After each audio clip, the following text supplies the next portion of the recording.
सुधांशी त्रिवेदी इस समय कुछ कह रहे हैं भारतीय जनता पार्टी के मुख्यालय में, सुनवाते हैं क्या कुछ कह रहे हैं। ये भारत की एकता और अखंडता के लिए खंड खंड करने वालों के स्वप्न को साकार करने का यह प्रयास हो रहा है। हम इसलिए बहुत साफ पूछना चाहते हैं, इसमें श्रीमती सोनिया गांधी जी का सीधे सीधे नाम है, जो कांग्रेस की वरिष्ठतम नेता हैं। भारतीय जनता पार्टी का स्पष्ट रूप से मानना है कि जो कुछ घटनाएं जॉर्ज सोरेस, उनका ऑर्गेनाइजेशन और उनसे जुड़े हुए विदेशी संस्थान कर रहे हैं, वो भारत में अस्थिरता पैदा करने की एक देशद्रोह के समकक्ष साजिश है। It amounts to destabilise the nation and equivalent to treason. अगर ऐसे लोगों के साथ आपका संबंध है तो मैं कांग्रेस के शीर्ष नेतृत्व से पूछना चाहता हूं, क्या आपका शीर्ष नेतृत्व देशद्रोहियों के साथ है? हमें साफ जवाब चाहिए।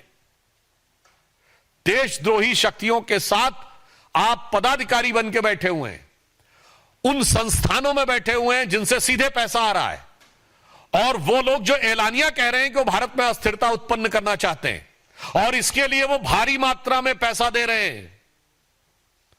ये सोरस और कांग्रेस की दोस्ती क्या है?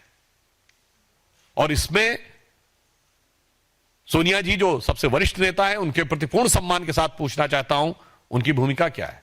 And that is in the capacity of the chairperson of the Rajiv Gandhi foundation. तो फिर तो ये कांग्रेस के लिए, अब ये इंडी गठबंधन से ज्यादा कांग्रेस का मुद्दा हो जाता है, क्योंकि राजीव गांधी फाउंडेशन तो वो फाउंडेशन है जिसमें कांग्रेस के अनेक वरिष्ठ नेता प्रथम परिवार के सारे लोग रहे।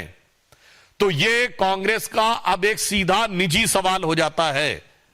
इसलिए हम इस मुद्दे को उतनी ही गंभीरता से और दृढ़ता से उठाना चाहते हैं, मगर अफसोस की बात यह है कि ये देश के ऊपर जो रहस्यपूर्ण प्रश्न बाहर से उठाए जा रहे हैं, जो मैंने पूरा एक सीक्वेंस बनाया, उनका साथ देना एक प्रकार से राष्ट्र को कमजोर करना और देशद्रोही शक्तियों के साथ देने के समान है।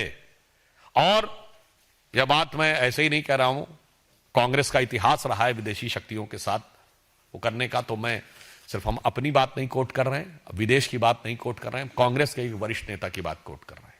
याद करिए, ये वही कांग्रेस पार्टी है जिसने तेल के बदले कूपन लिए थे, सद्दाम हुसैन से पैसा लिया था।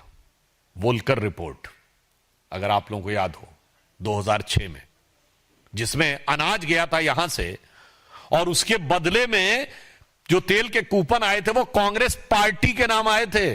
महत्वपूर्ण बात समझिए, भारत सरकार के नाम नहीं, कांग्रेस पार्टी के नाम, और जिसपे उनके तत्कालीन अध्यक्ष, तत्कालीन विदेश मंत्री नटवर सिंह जी को इस्तीफा देना पड़ा था। तो अब मैं उनका एक कोट कर रहा हूं।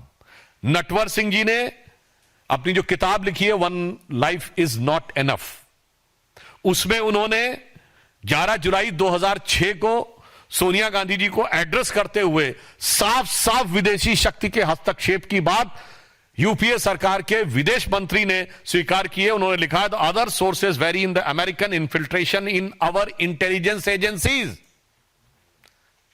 अमेरिका का हस्तक्षेप हमारी गुप्तचर सेवाओं में, the penetration is connived at by some of our own people whose relationship have well paid jobs in America.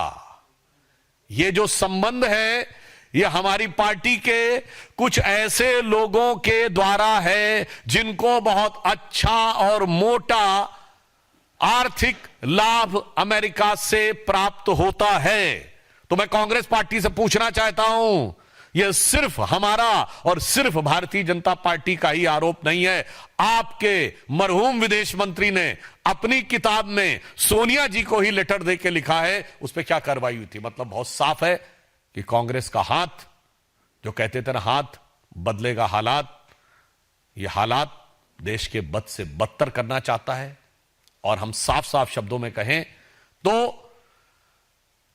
Congress का हाथ विदेशी शक्तियों के साथ अब बिल्कुल साफ दिख रहा है। इससे पहले जो मीडिया रिपोर्ट आई थी फ्रेंच की, जिसपे हम लोग पहले भी कर चुके हैं, जिसमें कि कांग्रेस का इस प्रकार की संलिप्तता और संबद्धता साफ है और आज सर्वोच्च स्तर तक यह दिखाई पड़ा है। इसलिए हम अंत में कांग्रेस पार्टी से, इंडी गठबंधन से भी मैं सारे दलों से पूछना चाहता हूं, आप कांग्रेस की इस विदेशी संबंध की गुत्थी में साझीदार हैं या नहीं? और कांग्रेस पार्टी से पूछना चाहता हूं, आपके शीर्ष नेतृत्व का क्या संबंध है? और मैं सोनिया जी से भी विनम्रता से आग्रह करना चाहता हूं कि forum for democratic leaders in Asia Pacific, जो जॉर्ज सोरस से फंडेड है, उसमें आपने सह अध्यक्ष को प्रेसिडेंट का पद क्यों स्वीकार किया था, और इसकी गतिविधियों के बारे में उन्हें देश को जानकारी देनी चाहिए। पर यह भी आश्वस्त करना चाहता हूं देश को कि अगर कुछ लोगों को यह गलतफहमी है कि विदेश में के आधार पर, विदेश की छांव लेकर, विदेश की आड़ लेकर वो भारत को अस्थिर करने का प्रयास करेंगे, तो श्री नरेंद्र मोदी जी के नेतृत्व में भारतीय जनता पार्टी और एनडीए और भारत की सरकार पूरी तरीके से भारत के हितों की रक्षा के लिए दृढ़ संकल्प है। और वो लोग जो अभी भी विदेश के ही आधार के ऊपर भारत में बदलाव का ख्वाब सजोए बैठे हैं, उनका ख्वाब नहीं पूरा होगा। उनके लिए है पंक्ति कह के बात समाप्त करना चाहता हूं कि अपने वतन पर सदियों तक है रही हुकूमत गैरों की, लेकिन कुछ चेहरों पर अब तक धूल है उनके पैरों की। सुधांशु त्रिवेदी को सुन रहे थे, बीजेपी सांसद हैं जो गंभीर आरोप लगा रहे थे सोनिया गांधी पर।